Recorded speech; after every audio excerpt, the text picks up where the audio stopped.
Muito bem. Olá, você que está me assistindo. Seja bem-vindo a mais um dos nossos vídeos, a disciplina de Teoria de Galois. Essa vai ser a nossa aula 10. E nessa aula nós vamos falar basicamente sobre o grau de uma extensão e a ordem dos subgrupos do grupo de Galois. Eu lembro que na aula passada nós definimos o que vinha a ser o grupo de Galois, nós definimos corpos intermediários, né? E depois nós mostramos que isso não foi na aula passada, foi em alguma das aulas anteriores, foi na aula 8, né? Isso, foi na aula 8. E aí nós montamos dois conjuntos, né? Nós montamos o conjunto dos subgrupos do grupo de Galois. Nós também montamos o conjunto formado pelos corpos intermediários de uma extensão, né? E nós vimos que a partir de um subgrupo do grupo de Galois era possível nós definirmos um corpo intermediário, né? E a partir de um corpo intermediário nós podíamos definir um subgrupo.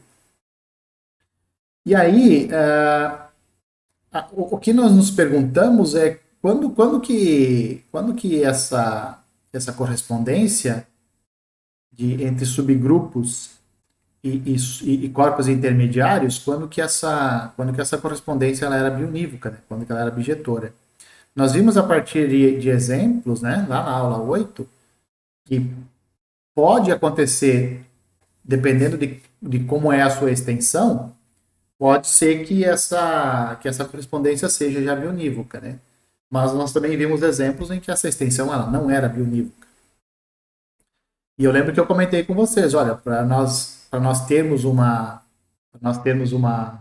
correspondência bionívoca, bijetora ali, nós precisávamos de duas propriedades especiais adicionais para essa extensão, né? Ser normal e separado. E foi o que nós falamos na aula 8, na aula 9, desculpa, né? Na aula 9 nós trabalhamos então com extensões normais e separadas.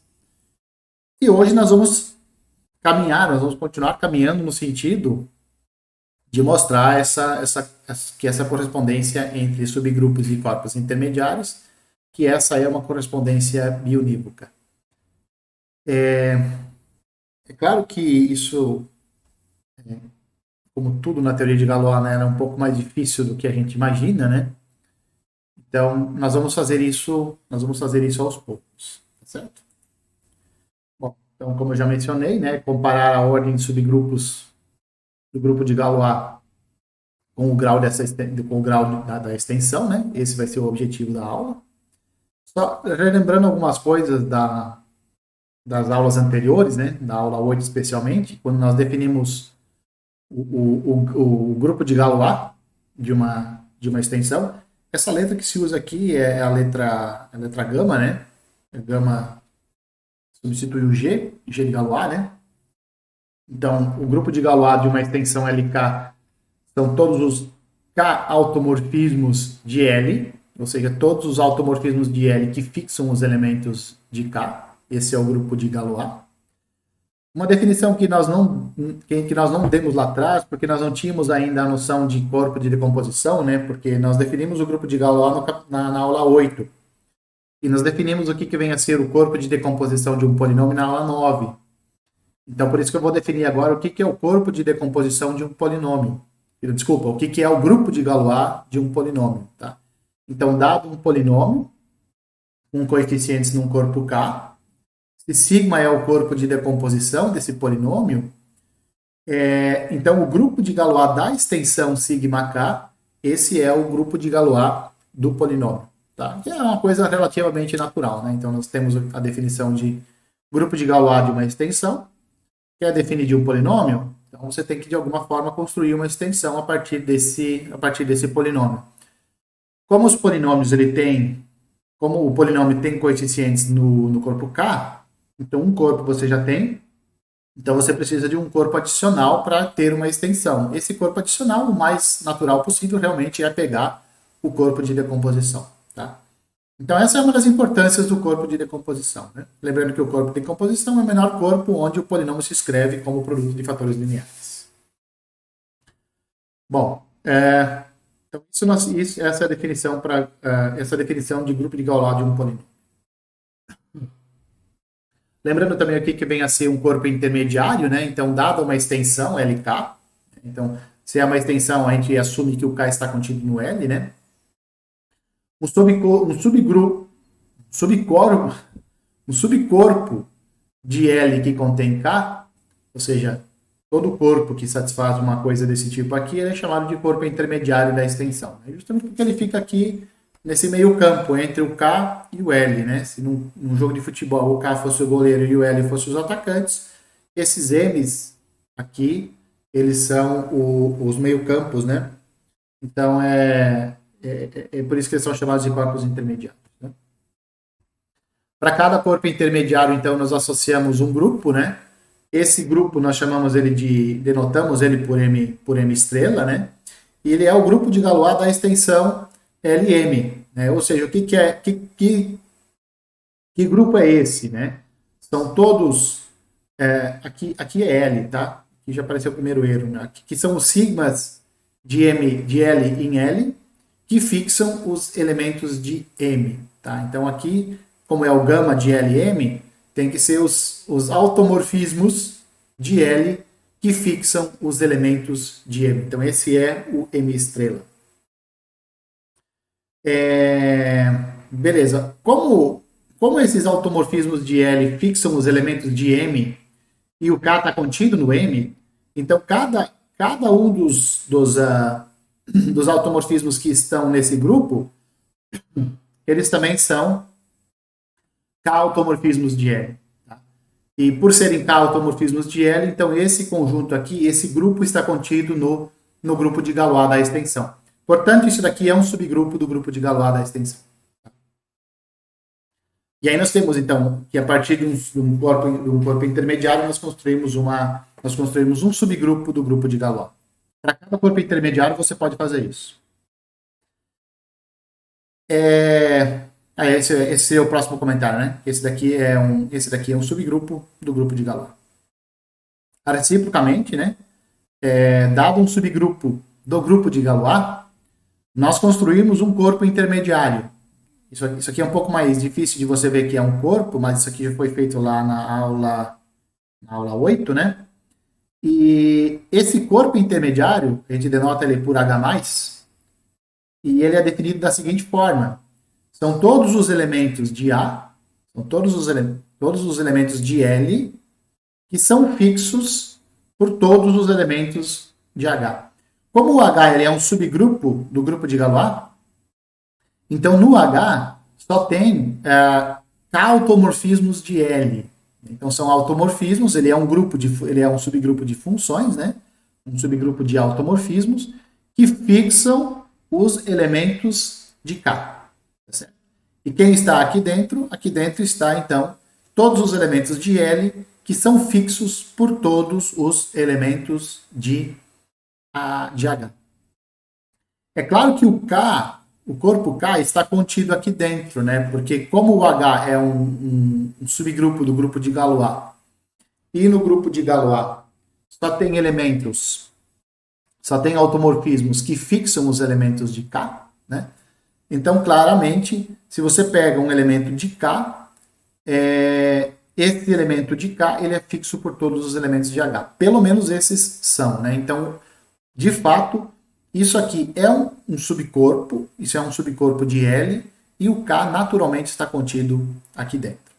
Então, isso de fato acaba sendo um conjunto, acaba sendo um corpo, né? A gente mostra que é um corpo, que contém o K e está contido no L. Então, o H+ satisfaz essa propriedade aqui de cima de ser corpo intermediário. E aí nós temos então a correspondência, né, entre esses dois conjuntos, que eu já tinha dito antes para vocês, né, na introdução do vídeo, né, que são o conjunto formado pelos subgrupos do grupo de Galois e os subcorpos de L que contém o K. Né? Então você tem uma espécie de correspondência ali. Para cada subgrupo você tem um subcorpo, para cada subcorpo você consegue associar um subgrupo. Eu estou falando aqui que existe uma correspondência, eu não estou dizendo aqui que a correspondência é bionímica, só que existe uma correspondência.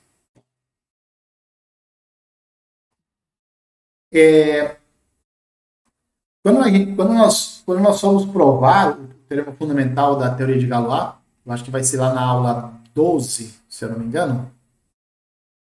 Vai ser na aula 12. Nós vamos precisar mostrar o seguinte, que se H é um subgrupo do grupo de Galois de uma extensão finita, normal e separável, então H mais estrela é o próprio H. Ou seja, dado um subgrupo, você tem um corpo intermediário, que é o H mais. A partir do corpo intermediário, você tem um subgrupo, né? Você tem um subgrupo, e a pergunta é se esse subgrupo que você obtém é o próprio H. Nós vamos mostrar que quando a extensão é finita, normal e inseparável, então isso daqui de fato acontece. Bom, como que nós vamos mostrar isso? Como que nós vamos fazer isso? Nós já sabemos o seguinte, que o H ele está contido dentro desse subgrupo aqui. Primeiro, eu obtenho o corpo intermediário. A partir do corpo intermediário, então, eu consigo um subgrupo que a gente chama de H mais estrela, né? O H ele está contido aqui dentro, você dá uma olhada na aula 8, né? Isso daqui acontece. Como é que nós vamos mostrar a igualdade? Nós vamos mostrar que esses dois subgrupos aqui eles têm a mesma ordem. E aqui vai ser fundamental usarmos a noção de extensões finitas. Tá? Então, provavelmente, nós vamos estudar extensões onde o grupo de Galois acaba sendo finito. Daí os subgrupos também vão ser finitos. Como há essa contingência aqui, se esses dois conjuntos aqui ainda tiverem a mesma cardinalidade, ou seja, se esses dois subgrupos tiverem a mesma ordem, por serem infinitos, então eles vão acabar sendo iguais. O que nós vamos fazer nessa aula? Nós vamos fazer parte do cálculo da ordem desse subgrupo aqui. Tá? Ou seja, nós vamos escrever, mais precisamente, né? Nós vamos escrever o grau dessa extensão aqui, em termos da ordem do H. E na sequência nós vamos encontrar, então, a ordem desse subgrupo em função desse grau aqui. Depois, nós vamos juntar todas as peças e vamos ter o que a gente precisa. Tá? Uma ferramenta que nós vamos precisar vai ser o lema da independência de monomorfismos, né? Ele é conhecido como lema de Dedekind, e nós vamos mostrar isso agora. O que fala o lema de Dedekind? Ele fala o seguinte, que se K e L são corpos, então todo monomorfismo de K em L, então quer dizer, todo conjunto de monomorfismos de K em L, monomorfismos distintos, todo conjunto formado por monomorfismos distintos de K em L, ele é linearmente independente sobre L. Então você pega um conjunto, aqui não precisa ser automorfismos, isomorfismos, nem nada, basta monomorfismos. Esses monomorfismos precisam fixar alguém? Não, a princípio não precisam fixar ninguém. Se fixarem alguém, melhor ainda. Tá? Mas a princípio não precisa. Então se você tem um conjunto de monomorfismos entre dois corpos, esse conjunto de monomorfismos são todos monomorfismos distintos, então esse conjunto ele é Li sobre o L. Tá? Lembrando que se aqui é um monomorfismo de K em L, então é como se você injetasse o K dentro do L. Tá certo? Então L é o corpo grande aqui nesse caso. Bom, vamos pegar então N monomorfismos de K em L distintos. Tá? Vamos chamar eles de sigma 1, sigma 2, até o sigma N. Vamos supor que existem elementos não todos nulos no L, vamos chamar esses elementos A1, A2 até a N, então eles estão em L e não são todos distintos, mas que essa combinação linear aqui é igual a zero. Tá? Ou seja, eu estou supondo que nós temos um conjunto de monomorfismos distintos que são LDs sobre o L. Se eu chegar em algum tipo de absurdo, é porque essa minha suposição aqui ela está equivocada. Se ela estiver equivocada, a negação dela é que vai ser verdade. Né? A negação dela é esse conjunto é LD. Esse conjunto é LI sobre L. Tá? Então é isso que nós vamos concluir. Então nós vamos tentar chegar em um absurdo. Bom, o que significa É claro que, como você está fazendo uma combinação linear de monomorfismos, quando você soma eles, isso continua dando um monomorfismo. Dizer que essa combinação linear é igual a zero é a mesma coisa que você dizer que essa combinação aqui é igual a zero para todo x em K. Porque o que significa aplicar este monomorfismo aqui, ó, em um elemento x de K? Significa que eu vou aplicar cada elementozinho aqui desse somando, cada elemento, cada parte desse somando aqui, eu vou aplicar ele no x. Tá? Então, isso daqui, essa combinação linear aqui também é igual a zero. Observe agora que nós temos, ó, sigma1 de x é um elemento de L, já que sigma1 vai de K em L. Então, o A1 está em L também. Então, isso aqui é um elemento de L. Cada somando aqui é um elemento de L. Então, a soma está em L. Tá? Então, eu tenho uma combinação linear de elementos de L dando zero. É claro que algum desses termos, ele pode ser eliminado. Eventualmente, quando você faz um produto aqui de A1 com sigma1 de x, por exemplo, isso pode dar zero. Pode dar zero. Não estou dizendo que isso dá zero. Isso pode dar zero. Caso isso dê zero, esses caras que dão zero, você tira eles do somando. Tá? E fixa, então, quer dizer, fixa não, fica com uma quantidade R no somando aqui, e essa quantidade é a menor possível. Tá? Então, essa é a menor quantidade possível que dá zero. Para todo x em K. Os AIs são todos diferentes de zero, claro, porque nós estamos tomando aqui, ó, os AIs, eles são não todos nulos. Alguns podem ser nulos. Tá? Você pode tentar dar uma enganada aqui e tomar eles como sendo nulos. Quando você toma os que são nulos aqui, então você elimina eles nessa soma aqui. Joga eles fora porque eles não fazem mais. Eles não agregam muita coisa. E joga todos fora. Todos os somandos que dão zero, você joga fora. E você fica, então, com uma somatória igual a zero, é claro. Mas os AI são todos nulos agora nessa nova somatória aqui. Tá? Isso aqui continua válido para todo x em K. E os AI são não nulos para todo I de 1 até. Observe o seguinte, esse R, a quantidade de somandos que tem nesse somatório, ele é diferente de 1. Por isso que eu estou dizendo aqui, o R é diferente de 1. A quantidade de somandos aqui, ela tem que ser diferente de 1. Por quê? Porque se for igual a 1, então você tem que... Isso daqui é zero. A1 vezes sigma 1 de x é igual a zero para todo x em K. Mas o A1 é diferente de zero. Como o A1 é diferente de zero e você está num corpo, então sigma 1 de x tem que ser igual a zero para todo x em K. Ou seja, o sigma 1 tem que ser igual a zero, mas isso é uma contradição. Porque o sigma 1 ele é injetor. Né? E a função nula... Bom, função nula nem... Não é injetora. Tá? Menos ainda sobre a injetora. Então, não dá para ser... Esse somatório aqui não pode ter apenas um elemento. Esse somatório tem que ter pelo menos 2 elementos na soma, né? Bom, como você está considerando automorfismos distintos, então, em particular, o sigma 1 e o sigma R, eles são distintos. Como esses dois automorfismos são distintos, então, pelo menos uma imagem deles são distintas. Né? Uma imagem de sigma 1 e a imagem do mesmo elemento pelo sigma R, elas têm que ser distintas. Esse elemento que existe em K, que torna essa desigualdade válida, eu vou chamar esse elemento de Y. Tá? Então, Y é um elemento de K, tal que sigma 1 de Y é diferente de sigma R de Y. É claro que nesse caso, o Y tem que ser diferente de zero. Por quê? Porque se o Y for zero, então sigma 1 de Y seria sigma R de Y, o que não acontece. Então, esse Y tem que ser obrigatoriamente diferente de zero.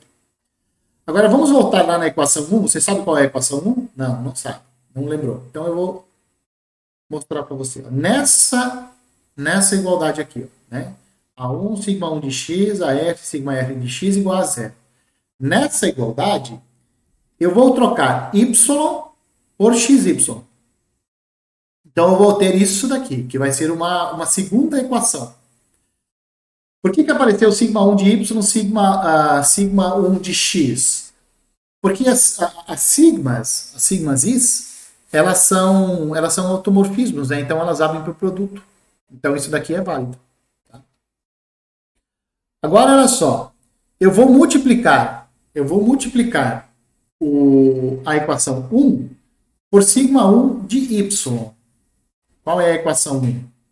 Volta lá de novo na equação 1. Essa daqui é a equação 1. Então, essa equação aqui, ó, toda ela, eu vou multiplicar ela por sigma 1 de Y. Certo? Então, aqui vai aparecer sigma 1 de Y, sigma 1 de Y, aqui também vai aparecer sigma 1 de Y, e eu vou ter isso daqui. Eu vou ter a equação 3. Certo? Então, eu vou ter esta equação aqui, que observem, ela é parecida com a equação 2, mas elas não são iguais. Só o primeiro somando aqui é igual. Só o primeiro somando aqui que é igual. Os outros podem não ser iguais, né? Não são iguais, na verdade. Não, vão acabar não sendo iguais. Enfim, ó, aqui aparece sigma 2 de Y, sigma 2 de X. Aqui sigma 1 de Y, sigma 2 de X. Percebe? Então aqui dá uma diferença. Essa diferença ela se mantém. Ó. Aqui ó, é sigma F de Y, sigma F de X. Sigma 1 de Y, sigma F de X. O que eu vou fazer agora? Eu vou fazer a seguinte subtração. Eu vou pegar a equação 3 e vou subtrair da equação 2. É claro que esse primeiro somando aqui, ele vai desaparecer. Certo? Aqui, ó, esse segundo somando aqui, ó, tá vendo? Olha para esses dois somandos aqui. Esse e esse daqui. Observe, eles têm coisas em comum aqui, ó, né? Eles têm o A2 e o sigma 2 de X eles têm em comum. Então eu posso colocar isso em evidência, ó. Tá vendo? A2, sigma 1 de Y menos sigma 2 de Y vezes sigma 2 de X. Eu só fiz a subtração e coloquei em evidência aqui. Podia ter colocado aqui esse aqui junto, mas enfim, não quis. Certo? E assim eu faço isso para todos os somandos, né? Aqui vai dar exatamente a mesma coisa. Isso para todo x em casa. Continua sendo válido para todo x em casa. Agora, olha só. Como o sigma 1 de y é diferente do sigma f de y, como eles são distintos, no caso disso daqui de cima, então esse elemento aqui ele acaba sendo não nulo. Essa diferença é não nula. Como eu estou multiplicando por um outro elemento não nulo, e eu estou num corpo, este coeficiente aqui do sigma f de x, ele é não nulo. O que eu tenho, então? Eu tenho uma combinação linear,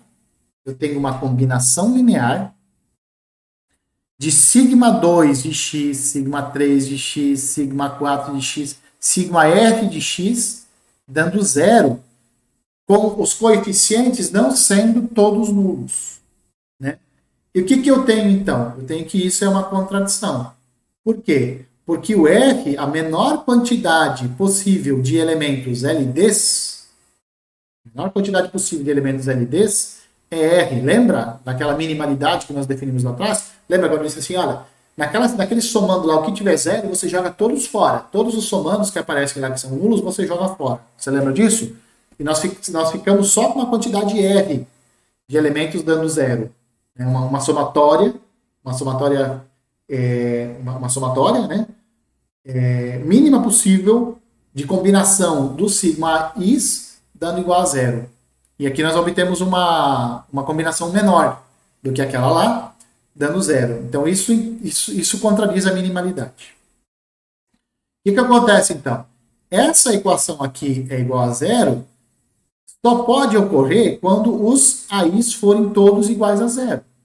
Lembra que eu falei para vocês lá, vamos chegar numa contradição? Bom, chegamos na contradição, né? Contradiz a minimalidade do elemento que nós escolhemos lá atrás. Tá? E, portanto, o que acontece? Esses sigma is aqui, eles têm que ser todos LIs sobre L. Certo? E aí nós mostramos, então, o lema de Dedekind. Então, toda vez que se você topar agora com um conjunto de monomorfismos distintos entre um corpo e outro, então você já pode garantir, você pode comprar eles como um conjunto LI sobre o corpo maior, que é o corpo L, no nosso caso. Né? Bom, o corolário disso é o seguinte, que todo conjunto de automorfismos distintos de um corpo nele mesmo é linearmente independente sobre esse corpo L. Que era mais, o resultado anterior ele é muito mais geral, né? Porque ele fala só em monomorfismos. Se você tem automorfismos, melhor ainda, porque todo automorfismo é um monomorfismo em particular, né? Então você tem esse corolário aqui de fato válido e a demonstração é imediata. Segue imediatamente daquilo lá. Segue do fato de que automorfismo é monomorfismo. Para que a gente possa provar o principal resultado na nossa aula, nós precisamos de dois lemas, né? Dois resultados. Um deles é da álgebra linear e o outro é da teoria de grupos. Aí são dois resultados bem clássicos, né? Nós não vamos provar esses dois resultados, porque eles já são provados em disciplinas mais básicas de álgebra linear e teoria de grupos.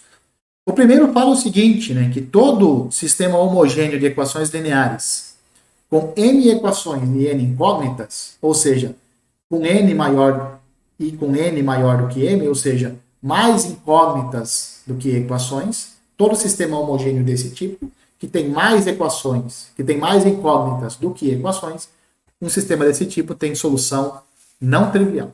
Tá? Isso é um resultado lá da álgebra linear. O segundo é o seguinte, que se você tem um grupo finito, né, G1, G2, Gn, se você pega qualquer elemento de G, qualquer um, multiplica cada elemento desse grupo aqui pelo elemento G, o que você obtém é de novo o G. Tá? Então, isso está falando o seguinte, que se o G é de G1 até Gn, então o G também é G vezes G1, G vezes G2, até G vezes o Gn. O grupo não muda. Há uma troca ali, eu não estou dizendo em nenhum momento que o G vezes o G1 é igual ao G1. Estou dizendo isso. Eu estou dizendo que esses dois caras eles são iguais como conjuntos. Não que eles são iguais elemento a elemento. Estou dizendo isso. Como conjuntos, eles são iguais. É isso que a gente está falando aqui. Tá? Isso é um resultado também bastante clássico lá da teoria de grupos. Você só faz uma permutação aqui. Quando você multiplica os elementos de um grupo finito por um elemento fixo, o que você está fazendo ali é fazendo uma permutação entre esses elementos. É basicamente isso. Vamos lá. Agora vamos então ao teorema principal. A demonstração dele é muito extensa mesmo. Mas enfim, nós precisamos desse teorema porque ele realmente vai ser bastante importante para a gente quando nós formos demonstrar o teorema fundamental da teoria de Galois. E ele fala o seguinte, né? Toma L um corpo, G um grupo de automorfismos de L. Então, esses automorfismos podem ser quaisquer automorfismos de L. Eles não precisam fixar ninguém, como no grupo de Galois. O grupo de Galois são automorfismos que fixam um certo subcorpo, né? Aqui não. Esse G pode ter qualquer grupo de automorfismos. E considera esse corpo aqui, ó, né? O corpo aqui não dá para se falar em corpo intermediário, né? Porque você não tem uma extensão. Você só tem o corpo L. Você fala assim, pode pegar a extensão L sobre L. Mas essa não tem muita graça. Né? Então, não vamos falar em extensão aqui. Quem é esse G+, aqui? Ele é definido da mesma forma que nós definimos antes. Né? São todos os elementos de L que são fixos por cada elemento de G. G é um grupo de automorfismos, então pode ser qualquer grupo de automorfismos, não precisa fixar ninguém, um grupo de automorfismos.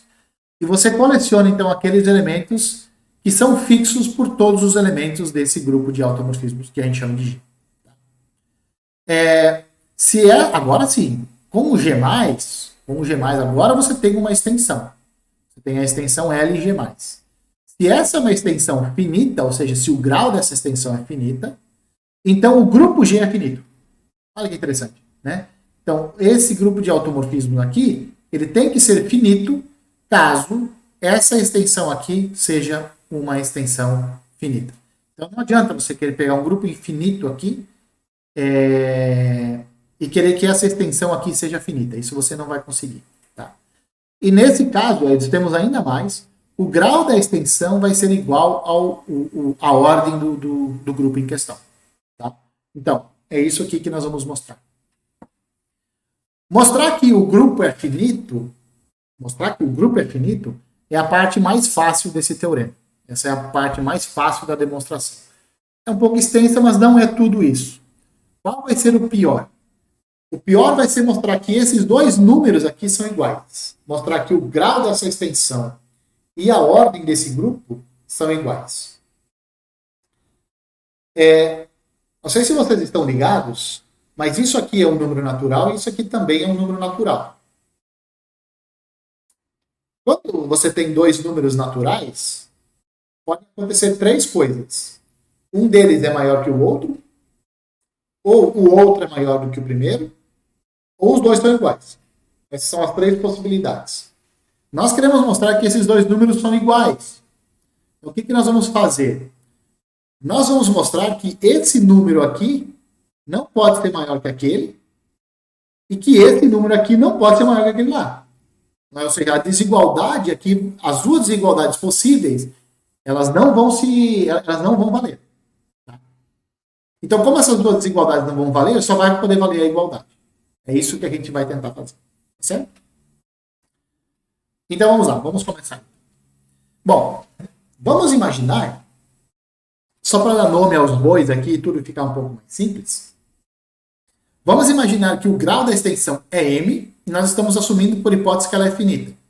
Então, o grau da extensão m e ela vai ser finita. Como esse grau é m, como o grau é m, então, o que significa grau mesmo? Significa que esse corpo aqui, visto como um G mais espaço vetorial, ele é finito, ele tem dimensão finita. Esse corpo L, visto como um G mais espaço vetorial, tem dimensão finita. Se tem dimensão finita, e essa dimensão é M, então tem que existir uma base de L sobre o G mais que tenha M elementos. M de Maria.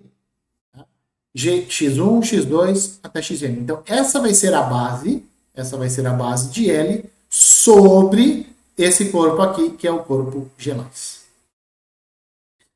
Bom, vamos pegar agora N elementos distintos do grupo G. Percebe? Eu estou considerando N elementos distintos do grupo G. Eu não estou dizendo que esses são todos os elementos do grupo G. Não é isso que eu estou falando. Esse grupo G, a princípio, ele pode ser, inclusive, infinito. Nós queremos mostrar que ele é finito. Nós queremos mostrar que ele é finito. Então, nós estamos simplesmente pegando N elementos dentro desse grupo G. Bom, vamos imaginar que esse número de elementos é maior do que o M. Lembra que eu falei que nós vamos refutar as duas desigualdades e vamos ficar só com a igualdade? Né? Aqui, lembra que eu falei antes? Então, nós vamos refutar agora a primeira. A primeira desigualdade nós vamos refutar. Qual vai ser a primeira desigualdade que nós vamos refutar? Que a ordem de G é maior do que o M. A ordem de G não. Que no G não pode ter mais do que M elementos distintos, M automorfismos distintos. É isso que nós vamos mostrar. Mas nós vamos refutar a primeira desigualdade. Eu acabei me enrolando aqui. É difícil, às vezes, você saber o significado e não conseguir passar direitinho o que isso quer dizer. Tá? Mas aqui nós vamos refutar essa primeira desigualdade. Essa desigualdade nós vamos refutar. Então, vamos lá. Bom, observe. Aqui você tem N elementos de G. No grupo G só tem automorfismos. Então, isso aqui são N elementos, são N automorfismos distintos de L. São automorfismos de L, são todos eles distintos. Cada um deles pode ser aplicado nos elementos da base. Então, eu posso aplicar sigma 1 em todos os elementos da base, sigma 2 em todos os elementos da base, sigma 3 em todos os elementos, e assim por diante. Até o sigma n. Então, eu aplico todos eles em todos os elementos da base. O que isso vai nos dar? O que nós podemos fazer com isso? Vamos ver. Olha só. Observe. Cada sigma é um automorfismo de L. Cada xi é um elemento de L. Quando eu faço essa aplicação, eu tenho um elemento de L.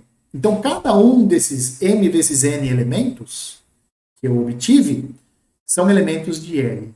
E aí eu posso montar o seguinte sistema, que tem m linhas e n incógnitas. Observe que o número de incógnitas é maior do que o número de linhas.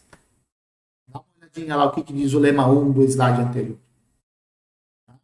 Então, olha o sistema que eu vou montar agora. Ó, eu vou montar esse sistema aqui. Sigma 1 aplicado x1 é um elemento de A, vezes da variável y1. E assim por diante. Sigma n aplicado ao elemento x1, operado com a variável yn. Os elementos em maiúsculo aqui são as variáveis. Tá? Segunda linha, qual vai ser a segunda equação?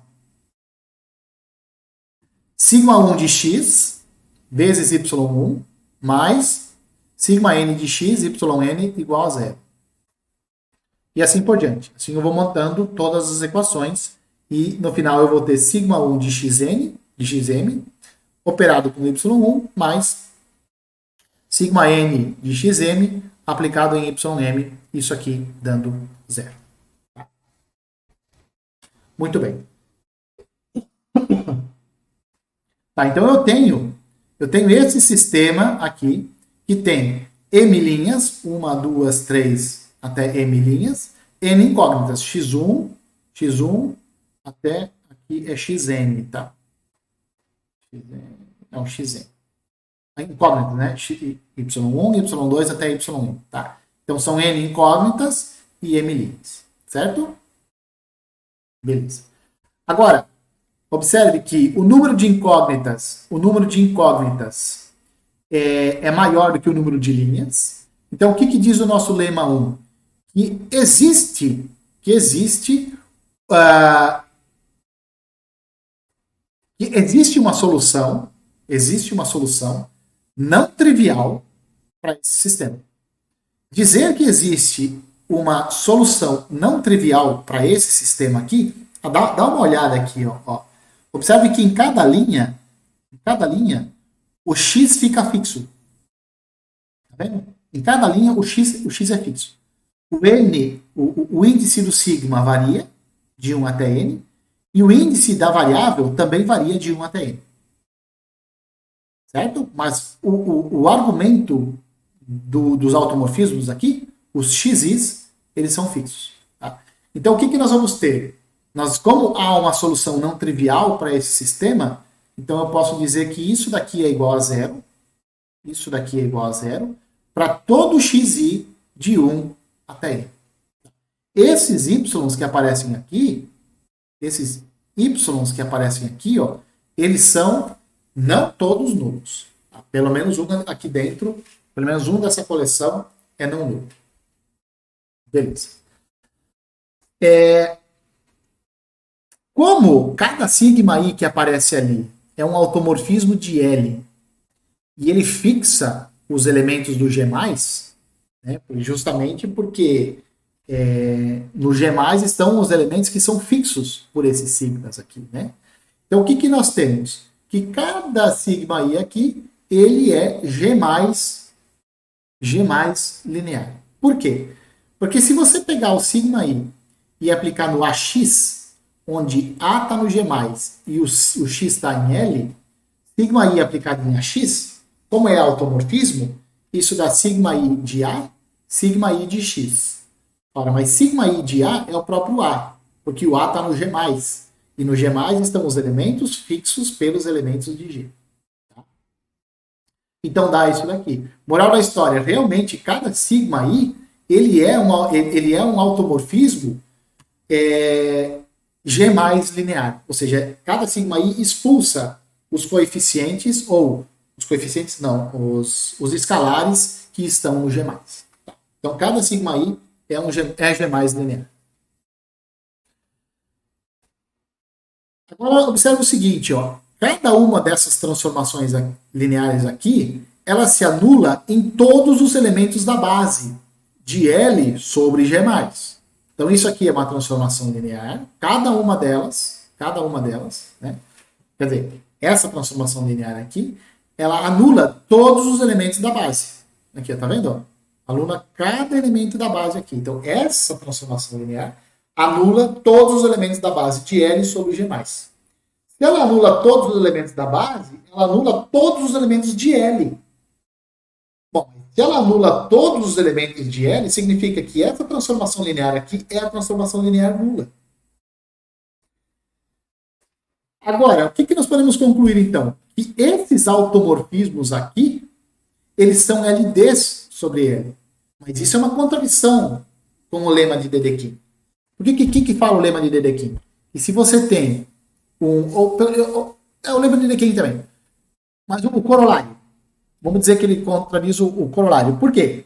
Porque eu tenho aqui uma quantidade N de automorfismos distintos. Estou dizendo que eles são, assumir que eles são todos distintos, uma combinação linear deles, dando zero, em que alguns dos elementos aqui, alguns dos y, não são todos nulos, ou seja, isso daqui é um conjunto LD. Não pode. O lema de Dedekind fala, se você pega um conjunto de automorfismos distintos, ou monomorfismos distintos, então eles têm que ser LIs sobre o L. Aqui está dando LD. Tá? Então, o que nós fizemos aqui, que nós não tínhamos certeza? Nós estávamos supondo lá no começo que o número de automorfismos distintos de G, o número de elementos distintos de G era N, e que esse N era maior do que M. Lembra lá atrás? Aqui, ó. Aqui, ó. Considere N elementos distintos de G e suponha que essa quantidade de elementos de G é maior do que o grau da extensão. Certo? Então, com isso, nós chegamos num absurdo. E, portanto, isso não pode acontecer. Ou seja, N maior do que o M não pode acontecer.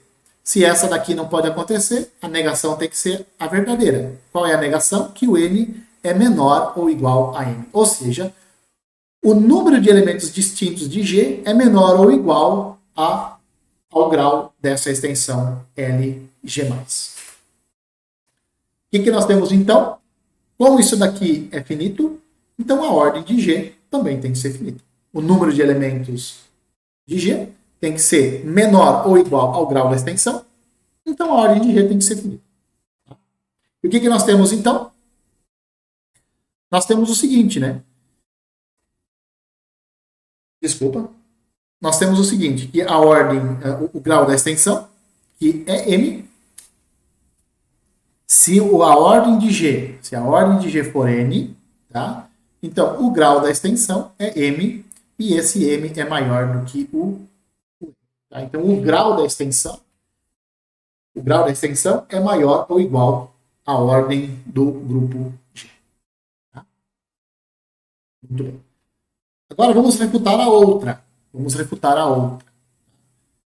Porque aqui nós temos M é maior ou igual a N. Certo? O que nós vamos supor agora? Nós vamos imaginar que o M seja maior do que o N. Se nós refutarmos essa, nós já refutamos N maior do que M. Já refutamos. N maior que M, já refutamos. Vamos refutar agora M maior do que N. E é isso que nós vamos fazer agora. Então vamos supor que o G tem N elementos e que o grau da extensão é maior do que ele. Se isso der absurdo, eles só podem ser iguais. Por causa daqui. Perfeito? Muito bem. Eu falei que essa demonstração era longa e era chata. Eu avisei desde o começo. Então, vamos lá. Beleza. O G tem N elementos e a ordem, o grau da extensão é maior do que esse N. Bom, observe o seguinte. Se o grau dessa extensão aqui for maior do que o N, significa a dimensão de L sobre o G+, é maior do que N, então a base tem que ter pelo menos N mais 1 elementos. A base tem que ter pelo menos N mais 1 elementos. Se a base de L tem pelo menos N mais 1 elementos, então eu consigo um conjunto de pelo menos N mais 1 elementos Li sobre o G+. Por causa disso aqui. que essa dimensão, isso aqui é uma dimensão, né? Isso aqui é uma dimensão. Isso aqui é a dimensão de L visto como G mais espaço vetorial. Como é maior que N, pelo menos esse conjunto, existe pelo menos um conjunto LI com N mais 1 elementos tem que existir dentro do L. Vamos nos concentrar nesse conjunto. De novo, da mesma forma que antes, nós conseguimos elementos não todos nulos, y1, y2, yn, não todos nulos, tais que isso daqui acontece. Tais que esse sistema aqui, tal que todas essas equações aqui são iguais a zero. Aqui é quase a mesma coisa que foi feito antes, né? Aqui. Só que quase a mesma coisa, né? E aqui o que nós estamos fixando em cada linha agora são os sigmas, né? Antes nós estávamos fixando os x, agora nós estamos fixando os sigmas em cada linha. Tá? Vamos imaginar o seguinte, que essa daqui, até n mais 1, é a menor possível. É a menor possível.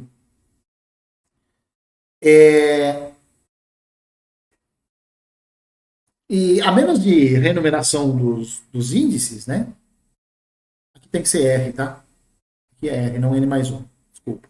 Tomando Y1, YR como o menor número possível de elementos não nulos e renumerando se for necessário, nós podemos assumir o seguinte, que Y1 até YR são distintos, de zero, e daqui para diante todo mundo é zero. Tá? O que eu quero dizer aqui é o seguinte, se der zero, elimina. Se der zero, elimina. Tá? Pega a menor possível em cada... Pega a menor solução possível. É isso que eu estou dizendo aqui. Pega a menor solução possível. Beleza. Esse sistema, olha só, uma forma parecida com antes, em cada linha desse sistema, o que está fixo são os sigmas. Os sigmas é que estão fixos. O que está variando aqui? Os y's e os x. Então, nós temos que esse sistema aqui, ó, ele se torna assim, ó, y1 sigma j de x1 mais yf sigma j de xr igual a zero. Por quê? Porque tudo que der zero eu estou jogando fora. Tudo que der zero eu estou jogando fora. Então, vai me sobrar só isso daqui. Beleza. Nós podemos aplicar qualquer automorfismo, qualquer elemento de G, pode ser aplicado nessa equação 1 que está aparecendo aqui. Se eu aplico sigma em cada um desses elementos, eu obtenho isso daqui. Porque sigma é automorfismo. Agora, aqui ó, você está vendo que está aparecendo sigma j, sigma j? Então, o que eu estou fazendo aqui?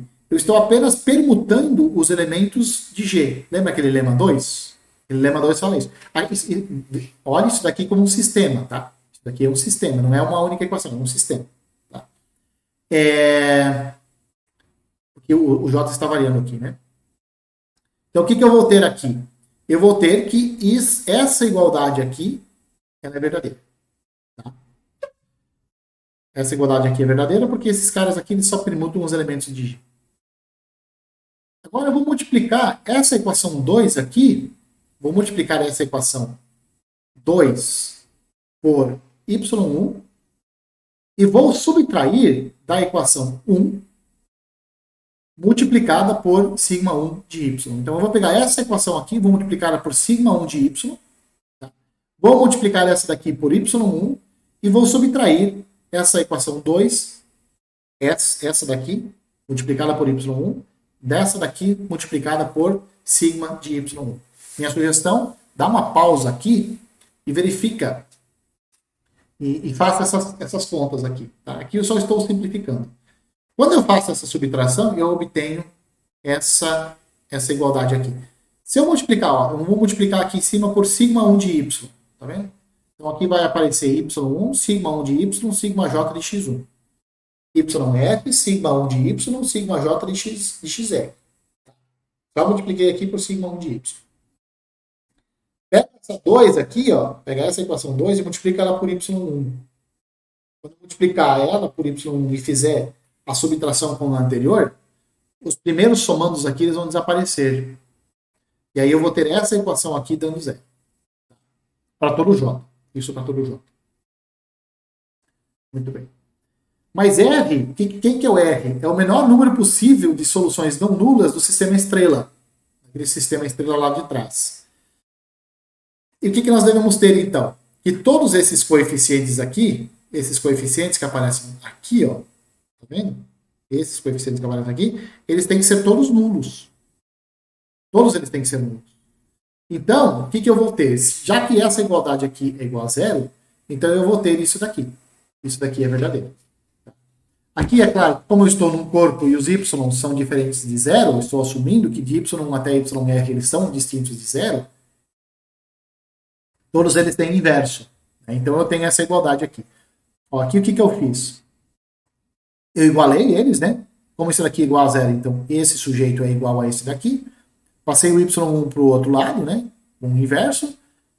Passei esse sigma de y1 para o outro lado, né? Então depois apliquei o sigma, né? Usei a propriedade de automorfismo e cheguei nessa igualdade aqui. Isso aqui vale para todo sigma em G. Esses elementos aqui, ó, o que eu concluí? Que esses elementos, y e y1 inverso, eles são fixos por todos os elementos de sigma. Mas quais são os elementos fixos por todos os elementos de G? Quais são os elementos que são fixos por todos os elementos de G? São os elementos do G+. Né? Então, na verdade, cada um desses elementos aqui, o y1, yi multiplicado por y1 inverso, ele é um certo zi que está no G+. Ou, se você preferir, o yi você pode escrever como y1 vezes o zi. E esse zi aqui ele está no G+. Bom, a primeira equação daquele sistema, desse sistema aqui, ó, lembra desse sistema aqui? Bom, a primeira equação, ela se escreve assim. Por quê? Alguns daqueles sigmas, eles têm que ser... o grupo G ele é do sigma 1 até o sigma n, né? Aquele grupo G. Algum desses sigmas tem que ser a identidade. Vamos supor que o sigma 1 é a identidade. Só por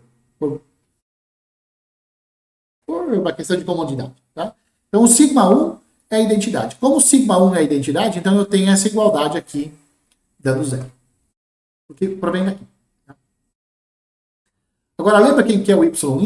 O yi eu posso substituir por y1 zi, né? Então, eu venho aqui e substituo. Então, eu tenho essa igualdade aqui, dando zero. Só fiz a substituição. Agora, o y1 ele aparece em todos os somanos, e ele é diferente de zero. Então eu posso eliminar ele e eu obtenho essa equação aqui igual a zero. Com esses elementos estando no G+. Esses elementos, esses zi's aqui que estão no G+, eles têm que ser diferentes de zero, porque se eles não forem zero, são os y que vão ser zero. Os y não são nulos. Isso não pode acontecer. Por quê? Porque daí nós teríamos que x1 até xr, eles são li's sobre o G+. Isso não pode. Tá? E, portanto, não pode porque o conjunto lá tinha mais do que n elementos. E, portanto, esse grau aqui, ele tem que ser menor. Lembra? Quando nós supomos que ele era maior, deu absurdo, então eles têm que ser... Esse grau tem que ser menor do que o número de elementos de G. E, portanto, refutamos essa desigualdade também. Então, esses dois conjuntos aqui, esse grau e a ordem desse grupo tem que ser iguais. Tá? Terrível essa demonstração. Eu acho que ela é uma das piores demonstrações que tem. Mas o importante, muito mais importante do que a demonstração, que ela é muito técnica, né? Extremamente técnica, é o resultado em si. O resultado aqui é o mais bacana. Ele fala que se você tem um grupo de automorfismos, de um corpo L, se você pega os elementos fixos por todos os elementos desse grupo de automorfismos. Então, essa extensão aqui ela vai ser finita. Se essa extensão for finita, então o grupo é finito.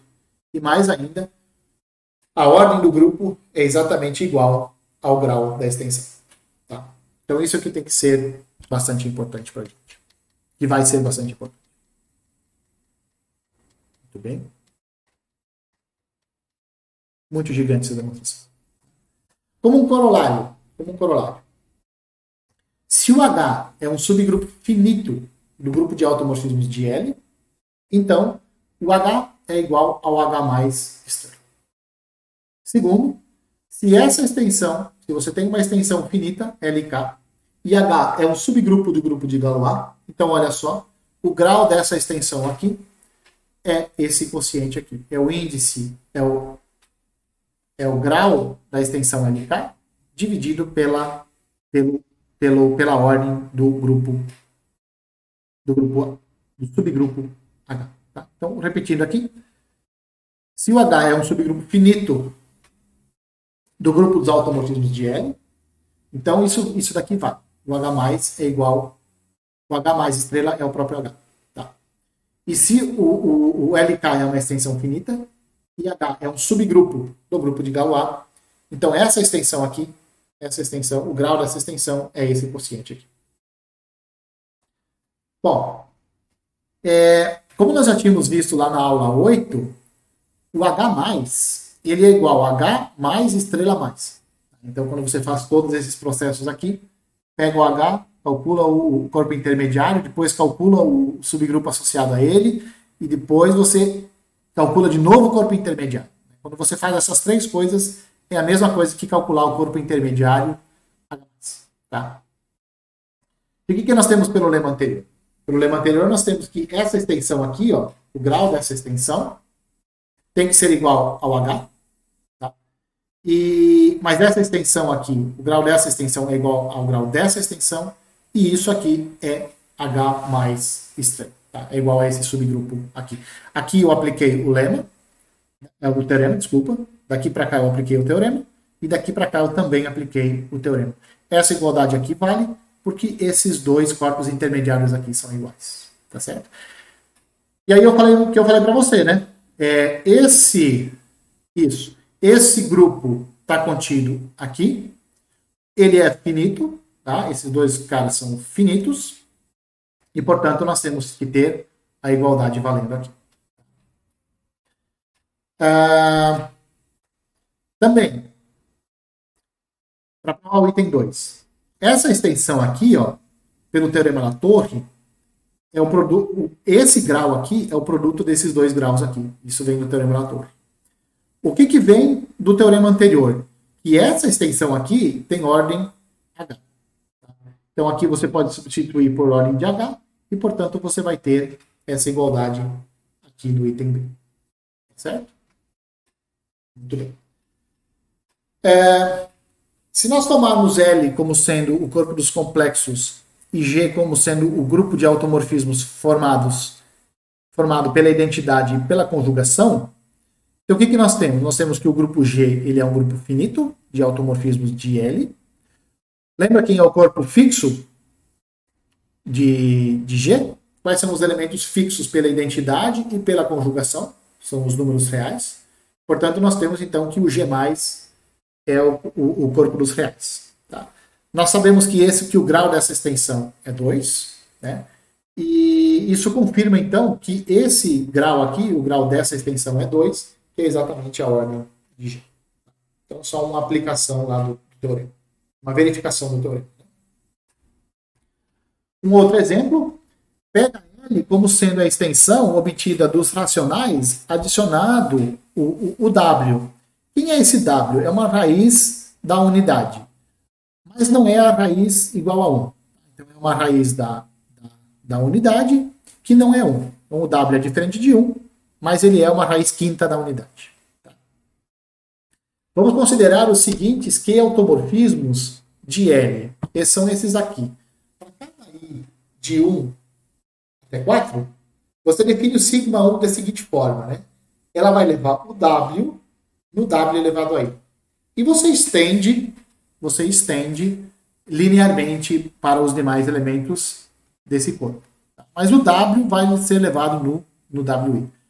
Então, quem é sigma 1? O que a sigma 1 faz com o W? Leva em W1. Leva em W. Quem é o sigma 2? Leva W em W quadrado. Sigma 3 leva W em W ao cubo. E sigma 4 leva W em W a quadrado. Então, esses são os 4 automorfismos. Que automorfismo de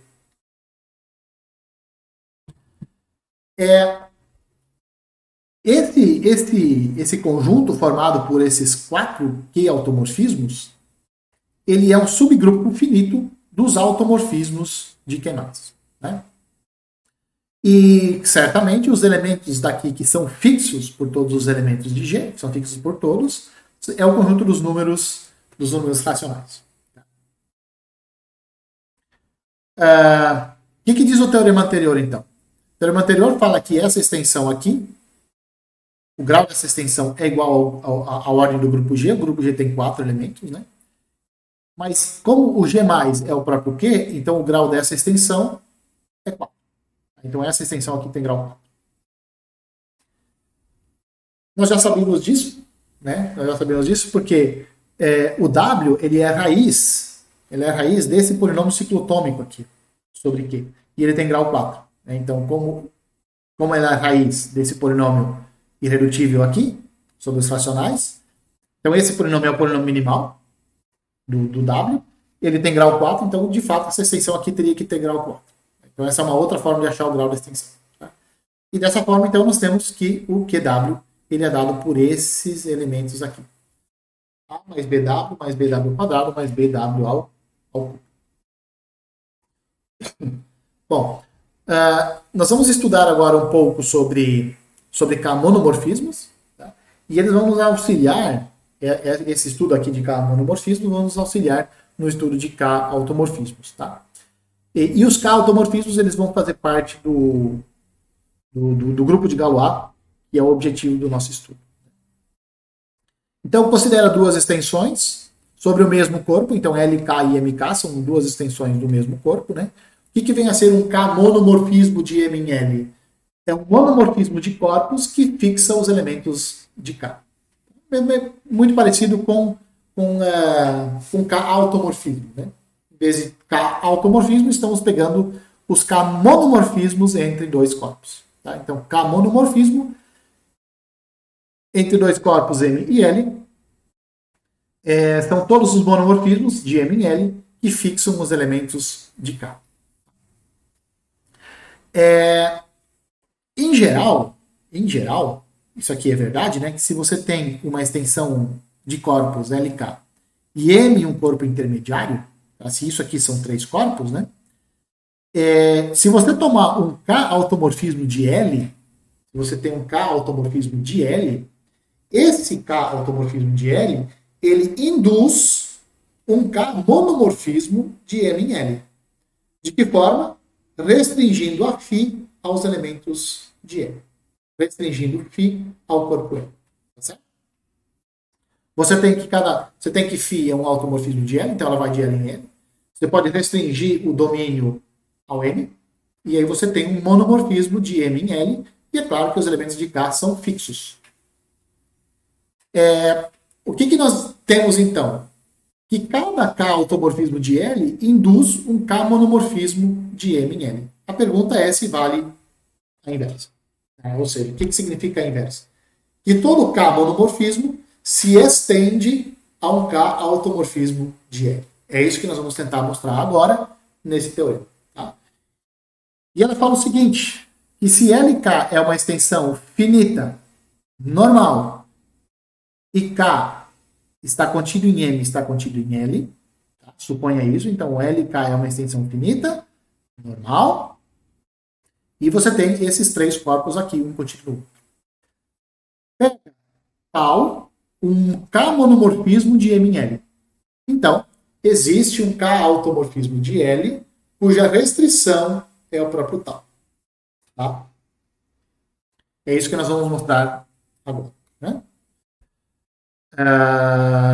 É como se... na verdade, aqui nós estamos dizendo que se a extensão é finita e normal, então todo K-monomorfismo de M em L se estende a um K automorfismo de L. É isso que nós estamos provando aqui.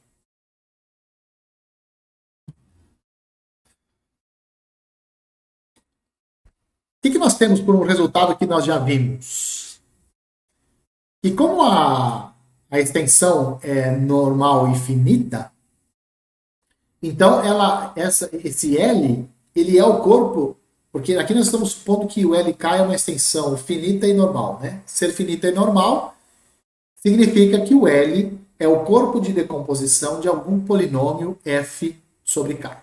Então, algum polinômio com coeficientes em k tem esse L aqui como corpo de decomposição. Isso vem lá do fato da extensão ser finita e normal. Dá uma olhada lá na parte 2 da aula anterior, que nós trabalhamos com extensões normais, né? Lá houve uma classificação das extensões normais e finitas. Tá? Dá uma olhada lá. E você vai ver que isso daqui realmente acontece. Esse L é o corpo de decomposição de algum polinômio com coeficientes em k. Bom, se o L é o corpo de decomposição desse polinômio, o polinômio f, então o L também vai ser o corpo de decomposição do f, só que visto o f agora com coeficientes em m. E também visto como um polinômio com coeficientes em tal de m. Tal de m. Então ele é o corpo de decomposição de f sobre m e sobre tal de m. Observe o seguinte, o tal de f aqui é que o tal vai de m em L, né? Então eu posso estender esse tal de mx para lx. Lembra que nós já fizemos isso?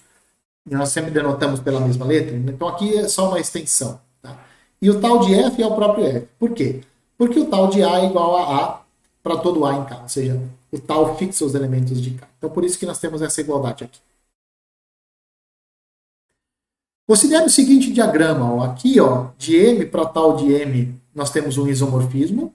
Tá? Temos o isomorfismo tal. L é o corpo de decomposição de f.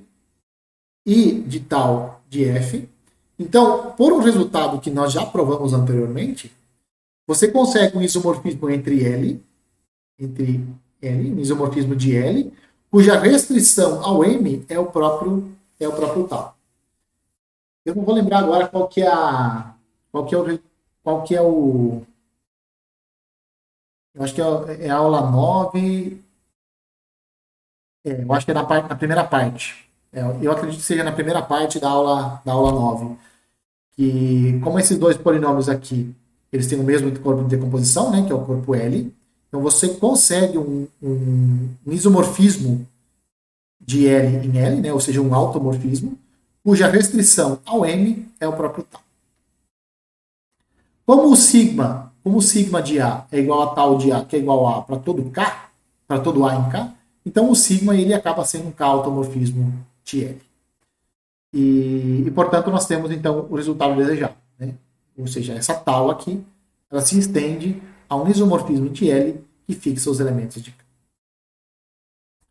Para finalizar, o último resultado, se você tem LK uma extensão normal e finita, pega LK uma extensão normal e finita, pega alfa e beta, dois elementos de L, raízes de um mesmo polinômio irredutível sobre K. Então, existe um K automorfismo de L que leva o alfa no beta. Então, alfa e beta são raízes do mesmo polinômio, tá? sobre K, raiz do mesmo polinômio irredutivo sobre K.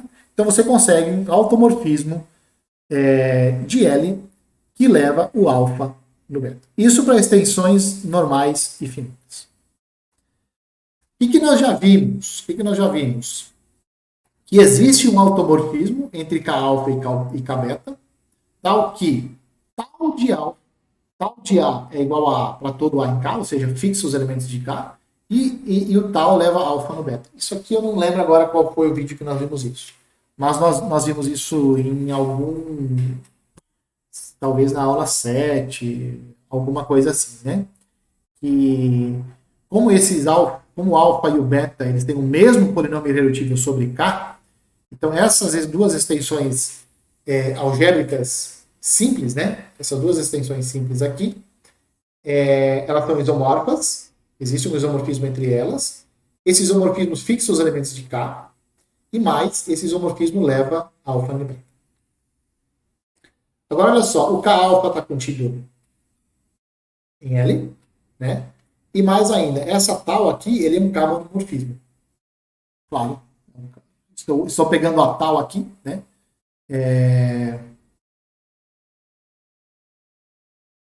Isso, ó. Isso, exatamente. Então isso aqui acaba sendo um K monomorfismo, né?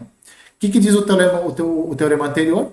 Que esse K monomorfismo aqui, ele se estende a um automorfismo de L, que quando você restringe ele ao K alfa, isso é o próprio tal. Isso é uma aplicação direta do resultado anterior. E, portanto, o sigma de alfa é igual a tal de alfa que é igual a beta. E, portanto, nós temos o resultado provado. Como você pode ter visto aqui, nós chegamos no último slide, né? Uma aula bastante cansativa. Acredito, para mim ela já foi bastante cansativa, acredito que para vocês ela também vai ser bastante exaustiva, né? Vai ser 1h10 de aula, muita conta, muita coisa técnica mesmo. Bom, eu gostaria que vocês se apegassem muito mais aos resultados em si do que às demonstrações, porque as demonstrações são extremamente técnicas, elaboradas e cheias de truque, né? Mas atenham-se aos resultados. Atenham-se bastante aos resultados, que eles sim são a parte mais importante dessa aula. Quando a aula é extremamente técnica, ela não tem muita graça, né? O bom mesmo é quando você tem uma aula que não tenha tanto tecnicismo assim, né? Mas, enfim, algumas vezes você precisa de uma aula desse tipo, né? Algumas vezes é necessário. E dessa vez foi necessário. Foi muito necessário. Tá bom? Então, um abraço a todos e espero que vocês me vejam nos próximos vídeos. Certo? Um abraço.